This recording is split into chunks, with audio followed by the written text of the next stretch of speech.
At the top of that order stands the lion, the symbol of strength, discipline, and power forged through family. A pride of lions does not exist as a few wandering individuals out hunting.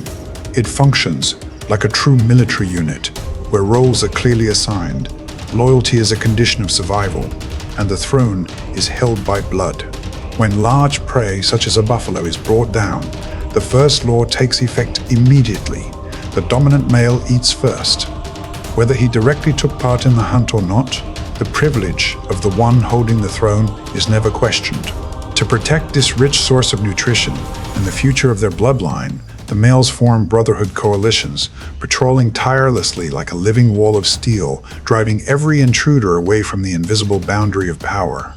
On this land, blood ties are not merely emotion, they are a tool for holding the throne. Opposed to that solemnity is the world of the spotted hyena, a domain organized through chaos. Do not let their laughter deceive you. It is not the sound of joy. It is an announcement of presence, a declaration of power within a matriarchal society where the females hold the final law. If the lion relies on unity, the hyena lives within a structure where competition never sleeps. They may cooperate to tear a prey animal into strips of flesh, and only seconds later turn to biting one another over the very last scrap. With devastating bite force and digestive systems powerful enough to crush bone, horn, and hoof, hyenas are the most thorough cleaners of the plains. Nothing is left. Nothing is wasted. If the lion is like a great fire, explosive and overwhelming, then the hyena is like the wind, persistent, loud, probing endlessly for weakness.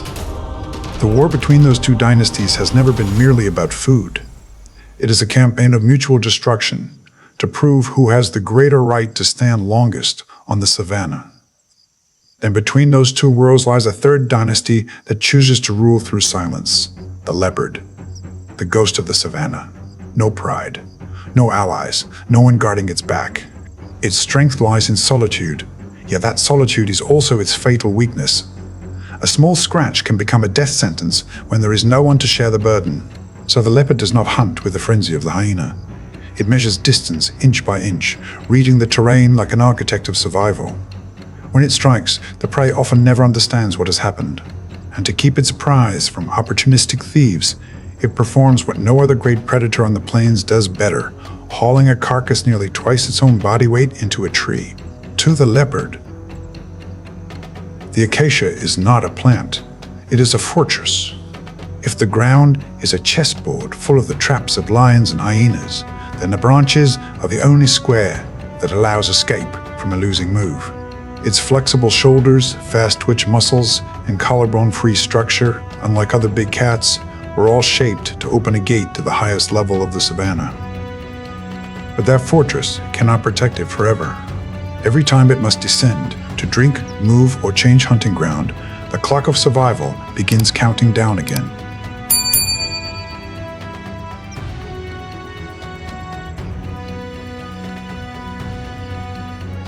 First comes the cheetah, nature's Formula One machine. Massive lungs, a large heart, open nostrils, a spine like a biological spring, a long tail functioning as a rudder. Everything in its body is built for one brief but almost perfect explosion of speed. Each stride can cover extraordinary distance, and in only a few seconds the whole world around it compresses into a straight line between hunter and victim. But the price of that perfection is fragility. Its claws do not fully retract, which gives better grip but denies it sharp weapons. It cannot climb like the leopard.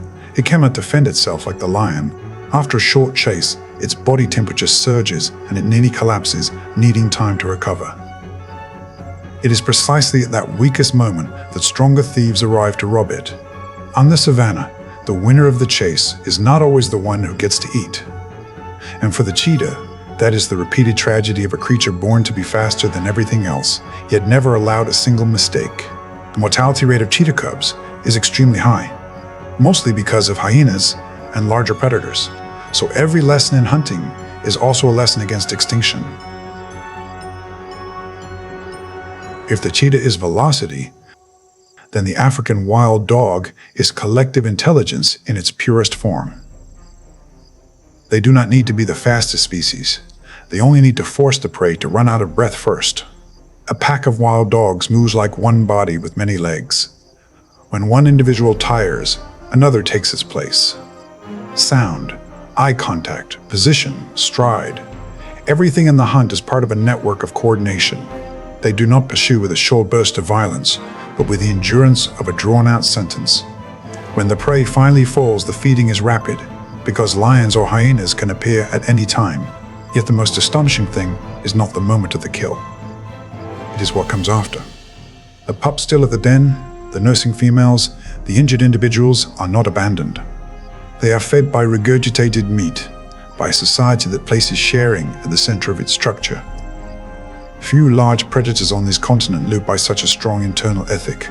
And precisely because they are bound so tightly together, they are also more vulnerable to disease, habitat loss, and pressure from lions. The strength of the wild dog is unity. Its weakness is that very same thing. Then there is the caracal, the savannah's air defense system. A medium-sized body not large enough to shock at first glance, but inside it is a killing machine refined almost to perfection. The black tufts on its ears are not decoration. They help orient sound, read the movement of prey in grass and even in the air. From a completely still position, the caracal can explode upward and snatch a bird out of the sky. The black-backed jackal, meanwhile, is the strategist of this land. Not as strong as the leopard, not as fast as the cheetah, but clever enough to know when to hunt, when to scavenge, when to wait for the giants to finish their disputes before stepping in. Living in pairs, marking territory, communicating through howls and scent, the jackal survives by reading the environment with almost cunning precision. But the savannah does not create only brilliant hunters. It also produces masters of defense. Wildebeest live by the selfish herd theory. You do not need to outrun the lion, only the unlucky one beside you. More than 1 million bodies knit together into a shield of probability, driving the chances of any one individual being chosen close to zero. Zebras wear nature's own disruptive technology. When the herd runs, their black and white stripes merge into a visual labyrinth that makes it extremely difficult for an ambushing predator to estimate the exact speed and distance of a single target. They also live in harems, where the dominant stallion is both commander and shield, capable of delivering a kick strong enough to shatter a lion's jaw. The impala turns its leap into a psychological message. I am fit. Do not waste your energy on me. The warthog, when cornered, forces the hunter to scrape low against hot ground through thorns and dust to capture a creature small in size but hard as stone in spirit. The buffalo is simpler. It does not seek conflict, but once pushed, the entire herd closes into a living fortress. And the giraffe, the tallest land animal on Earth, reminds the savannah of another paradox. Elegance has never been the opposite of violence. Its kick can make a predator pay dearly, yet the moment it bends to drink, it becomes the most vulnerable creature on the plains. A single second of imbalance can decide everything.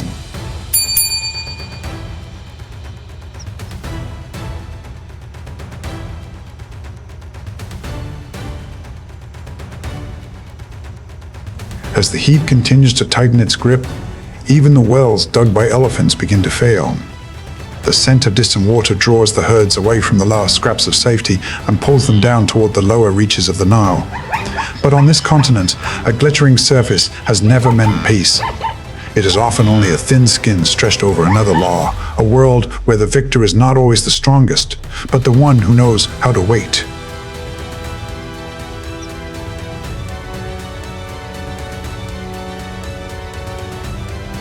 In rivers like the White Nile, water is the final stronghold against the furnace heat of the savannah.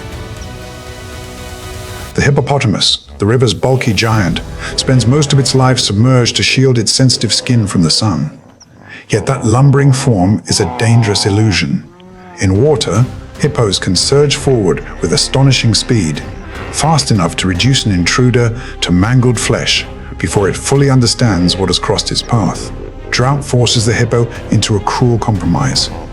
As grazing land dries out, it must leave the relative safety of the river and march across cracked plains beneath the burning sun in search of nearly 90 pounds of grass every day. And although many imagine them as heavy, lethargic creatures, hippos are among the most dangerous animals in Africa. Their mouths open to impossible angles, their tusks are shaped like knives, and the violence of their anger can destroy anything that wanders too close. In these waters, the river has an owner. But hippos are not the only nightmare here.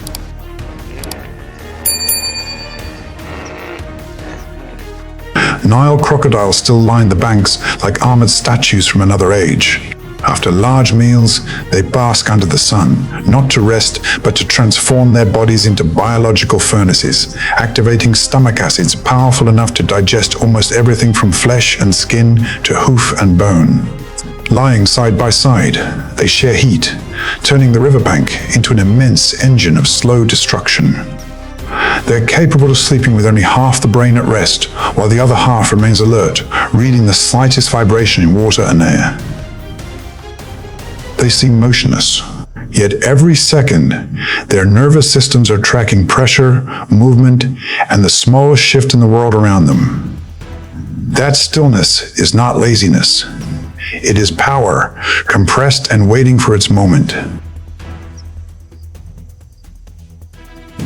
Then a force from the mainland arrives, and the entire order of the riverbank changes in an instant. A herd of elephants emerges. For them, the river is not merely a place to drink. It is a sanctuary where family bonds are renewed, where the matriarch confirms the memories she carries, where the social fabric of the herd is restored after a journey through dust and heat. The mere presence of elephants is enough to drive crocodiles back without a fight. One wise crocodile slides silently into the water. The others vanish after it, as though admitting that a greater authority has just taken command. And when the elephants take the bank, what is asserted is not only the dominance of one species, it is a deeper order. The invisible interdependence that binds all life on the savannah together. When the riverbank settles again, the story of Uganda continues through the sky. In the quieter wetlands, the shoebill appears like a relic from prehistoric time. Its bill is enormous, hard as stone. Its gaze is cold and vacant, almost inhuman. It can stand motionless among reeds for hours, so patient it seems more object than animal. But that stillness is its weapon. The instant a lungfish surfaces from the mud, that massive bill strikes with the speed of lightning. There is no drama, no flourish, only a precise ending honed by millions of years of evolution. Out on the sunlit grasslands, the secretary bird chooses a different path. It does not soar like an eagle. It walks across the earth on long, elegant legs, carrying an almost aristocratic beauty. Yet beneath that grace is a specialist executioner of the savannah's deadliest snakes. Each stonk can strike with several times its own body weight, enough to crush a skull outright. It is like a dancer performing on a stage built for death, precise, beautiful, and utterly without retreat.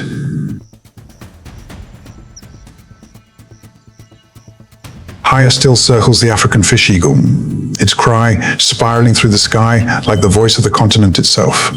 Its brilliant eyes can lock onto movement beneath the water from astonishing distances. Then it folds its wings and plunges like an arrow, lifting prey from the river with talons as sharp as blades. But when those wings come to rest in the branches, and the heat of midday thickens over Uganda, another phantom begins to move, the African leopard. While lions and cheetahs retreat in exhaustion, the leopard turns the middle of the day into opportunity. Beneath sparse shade and searing sunlight, its golden black body melts into the dry foliage. Drought demands patience from it greater than ever. It can lie for hours like a stone with eyes, watching for a young antelope or a troop of monkeys weakened by thirst. When it strikes, it tears open the silence with a short, precise burst of violence, too fast for the prey to cry out. But making the kill is only half the victory. In the hot, dry air, the scent of blood travels quickly, summoning hyenas and every other thief nearby.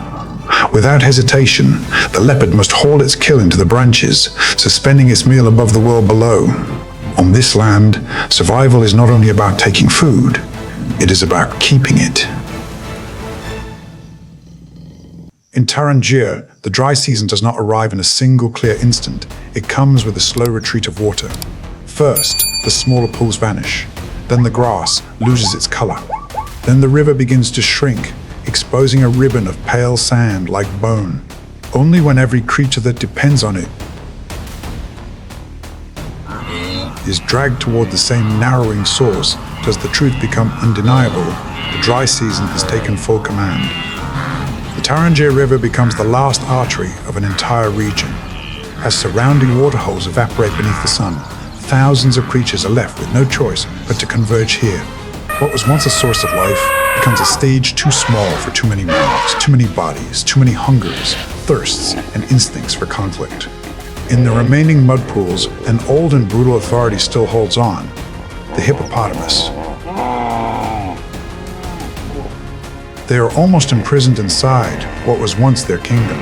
By day, they can do little except remain submerged for hours in brown mud, protecting sensitive skin from the burning light. They look like enormous sleeping masses.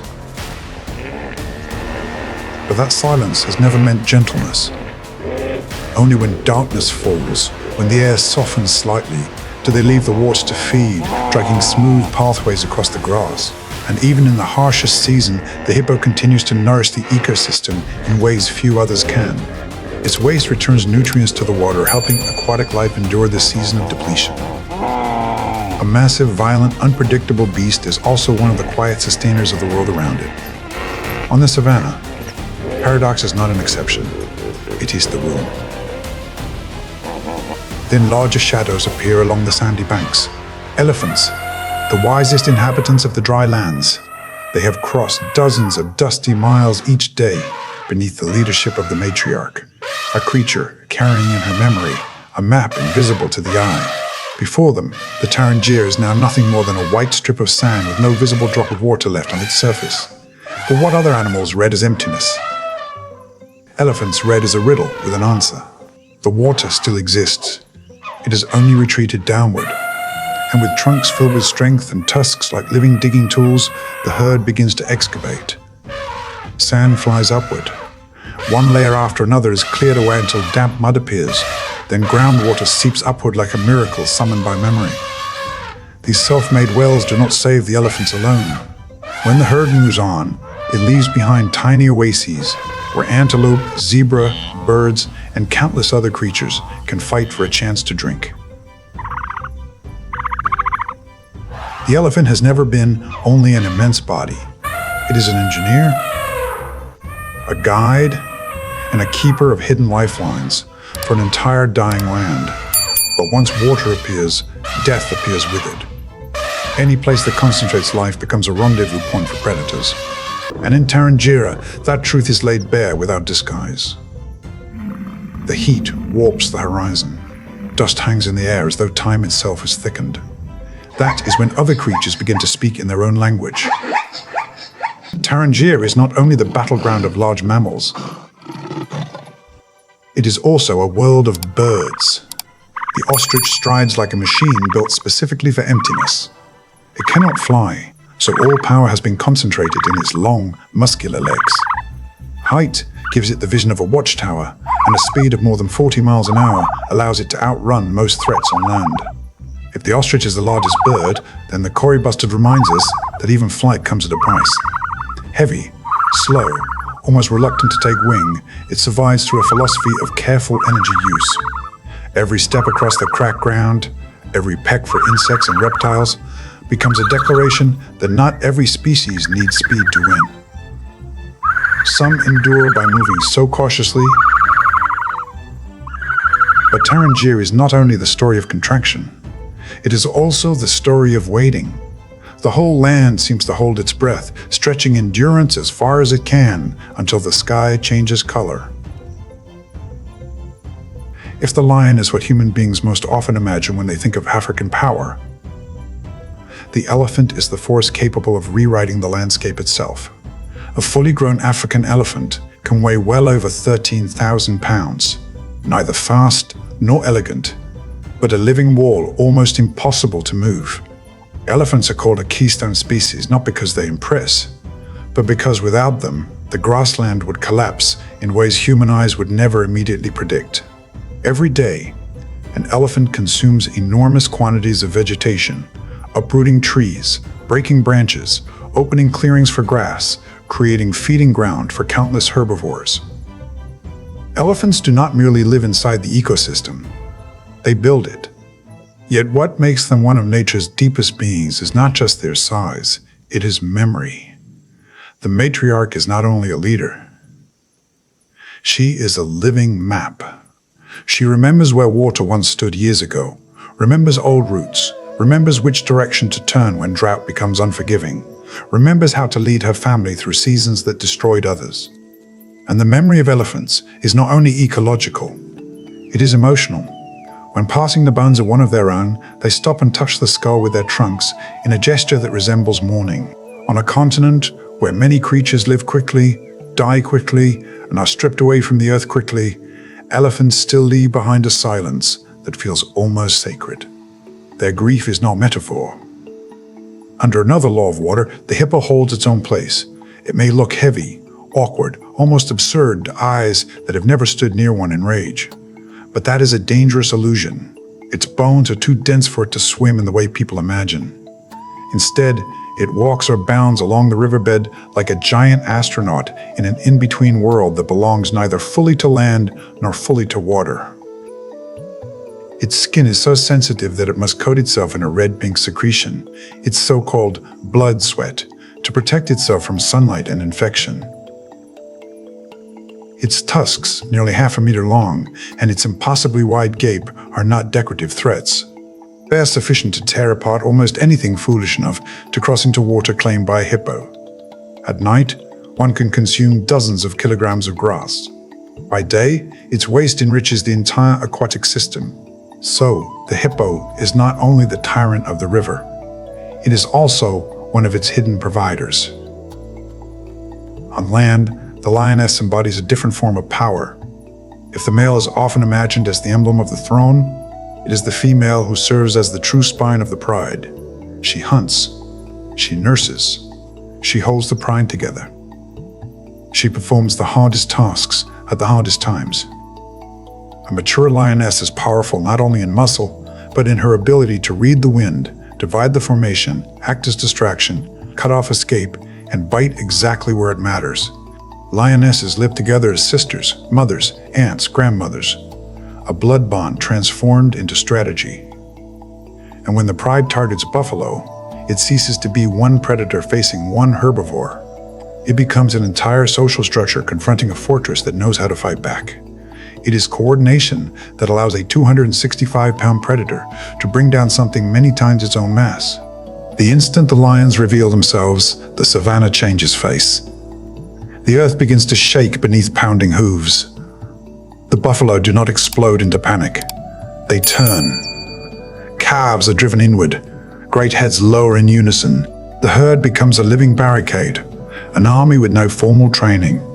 Yet a response so exact, it feels written into them by every hard season that came before. A single countercharge can hurl a full-grown lion clear off the ground. And this is where the savannah reminds everyone of the truth. On these plains, the title of king is never a guarantee of safety. This is a land of extremes. By day, the sun beats down until the ground splits open in dry, baked fractures. By night, the heat drains away, leaving a cold sharp enough to slice through exhausted flesh. Tall grass feeds herbivores, hides them, and becomes the perfect curtain for ambush. Acacia trees stand scattered like lonely sentries, offering rare shade, yet also casting shadows deep enough for death to crouch inside. From a distance, the savannah seems open. But the more open it is, the more it becomes the greatest trap of all. No caves, no deep forests, no doors to close against fate. Every escape unfolds on a stage without hiding places. Every movement is exposed to the light. Every mistake has someone waiting to profit from it. And perhaps that is what makes the savannah both terrifying and almost sacred. This is not merely where animals live. This is where essence is forced into the open. Lions cannot rely on majesty alone. Buffalo cannot rely on sheer size alone. The hunter must be hungry enough to risk everything, clever enough to wait, disciplined enough to compress chaos into a single fatal moment. The hunted must be stubborn enough to stand, calm enough to hold formation, brave enough to turn back into danger when one of their own is being dragged away. On this land, victory does not belong to whoever is called the strongest. It belongs to the one who understands the limits of its world more clearly than anyone else.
The savannah does not kill in only one way, and that is what makes this world both beautiful and terrible. Death does not wear a single face here. It may come in the form of a pride of lions operating like a war machine.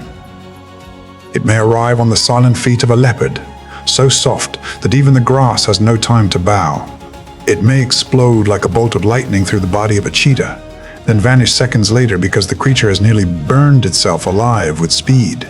Or it may come in the warped laughter of the spotted hyena, a sound humans have long mistaken for cowardice, when in truth it belongs to one of the most relentless and battlefield-savvy hunters on the plains. The lion is the clearest embodiment of collective power. No other great cat places its fate in the strength of a group the way it does. Lionesses carry out most of the hunts, coordinating in crescent formations, controlling the wind, cutting pathways, severing prey from every illusion of safety it once possessed. What makes lions terrifying is not muscle or jaws alone. It is the psychology of the hunt. They do not merely attack flesh, they assault resolve. A prey animal isolated from its herd often loses long before the first bite lands. On the savannah, isolation is the first act of violence. Everything that follows is only the formal conclusion. But if the lion represents the power of unity, the leopard proves that solitude is not the same as weakness. It does not need support. It does not summon a pack. It does not announce itself with a roar. It trusts in patience, in silence, in the ability to dissolve into shadow, bark, and grass as though it were never there at all. Its rosetted coat is not merely beautiful. It is a living deception. The leopard does not rush toward chaos. It waits. It waits until the gap is narrow enough, until the victim takes one careless step, until the world falters for one beat. Then it detonates. Fast, brief, violent. And once the kill is made, it does what few predators can. It drags prey several times its own weight into a tree, lifting its meal out of the reach of hyenas, lions, and every thief, following the scent of blood.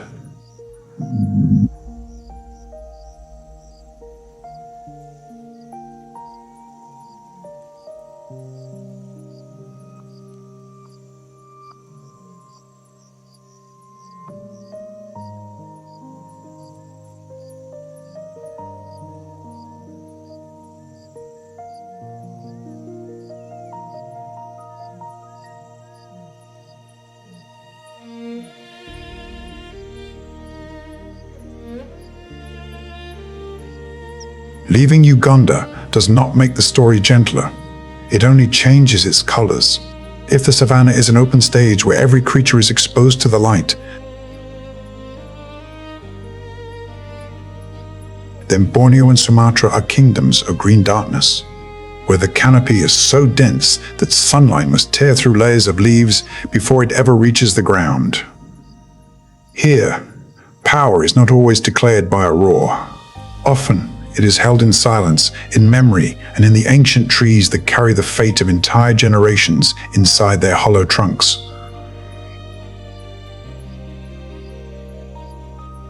High above, the heavy beating of wings makes the forest shudder. The rhinoceros hornbill appears like a living emblem of Borneo's sky. The hollow casque on its bill is not a decoration. It is a resonating chamber, amplifying calls that travel for miles to announce territory and presence.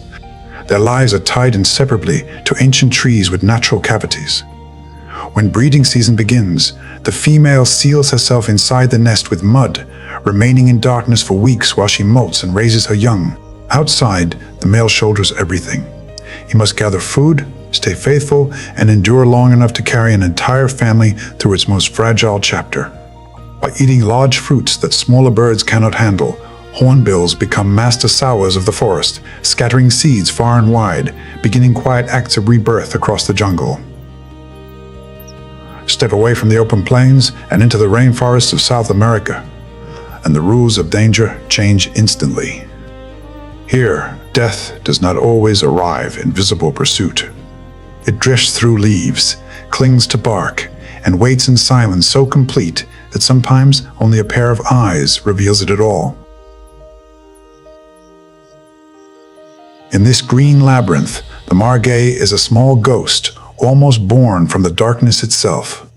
As the forest begins to sink into the blue-green light of dusk, a spotted body appears on a branch high above the ground. It is so light that the branch barely moves. This is the margay, one of the rainforest's greatest climbing specialists. Unlike many big cats that belong mostly to the forest floor, the margay is a creature of the upper world.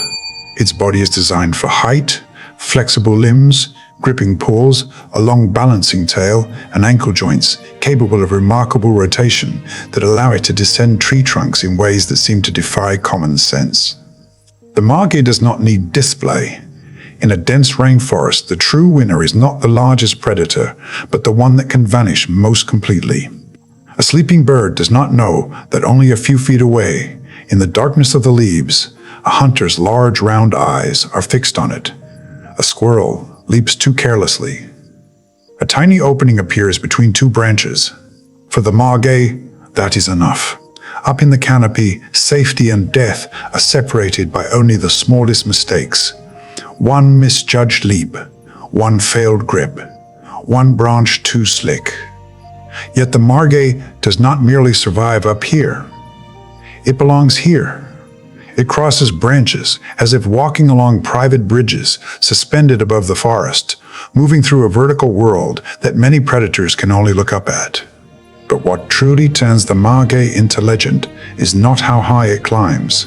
It is that, in the darkness of the rainforest, it can hunt in a world most predators were never meant to master.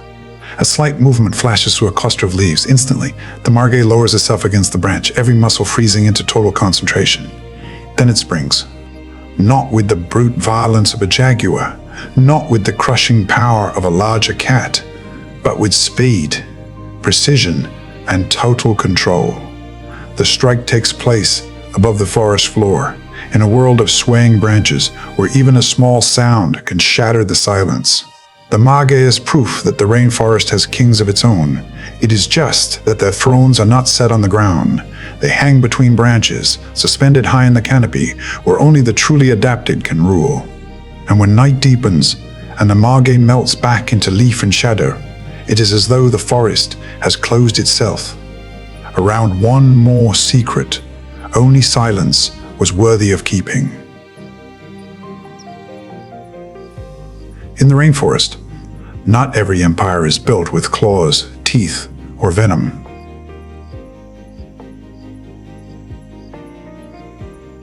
There is another empire, one so small that you could step over it without understanding what you just passed.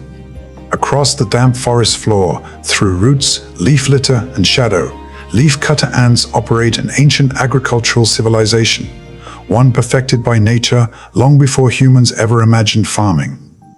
Morning in the rainforest is never truly still. Beneath your feet, a living road is already moving.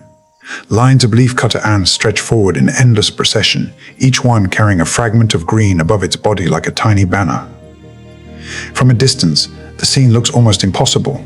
The leaves seem to be moving by themselves. The forest appears to be cutting itself apart and carrying the pieces away. But those leaf fragments are not food in the ordinary sense. Leafcutter ants do not eat the leaves directly. They farm fungus. The colony is a superorganism, where each individual is only one cell in a far greater machine. Cutters, carriers, gardeners, soldiers, nurses, deep underground, their chambers open into hidden farms and nurseries, a buried city organized with a precision so complete it feels almost cold. Some ants are soldiers, their oversized heads and powerful jaws built for defense. Some are so small they ride the leaf fragments, protecting them from parasitic flies and other attackers. Others may spend their entire lives in darkness below, never once seeing sunlight. What appears from the outside to be a chaotic rainforest is, beneath the soil, the site of one of the most structured societies in the natural world. But the most astonishing thing about leafcutter ants is not that they can carry loads many times their own weight. It is that each tiny body seems to live less for itself than for the colony. As though the entire nest is one single creature with millions of legs. Then, a tropical downpour crashes into the forest. The ant highway is battered. Water spills through soft earth and splashes through leaf litter. For many small creatures, such rain would mean disaster. But the ant column does not collapse. It adjusts. It reroutes. It clings and carries on. No shouted commands, no visible leader. Only collective instinct operating like a distributed mind. Leafcutter ants teach the rainforest another lesson about power. Size is not always the measure of dominance. Some empires are built from millions of tiny steps, from coordination so exact that it borders on the unbelievable. And when we watch those moving fragments of green winding across the forest floor, we are not simply looking at insects. We are watching an ancient civilization at work, carrying the machinery of its own survival on bodies no larger than blades of grass.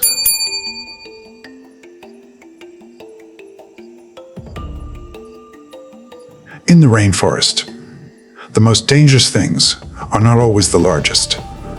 Sometimes death wears colors so vivid it seems unreal. On a floor of wet leaves and green moss, tiny creatures shine like drops of living paint, blue, yellow, red, orange.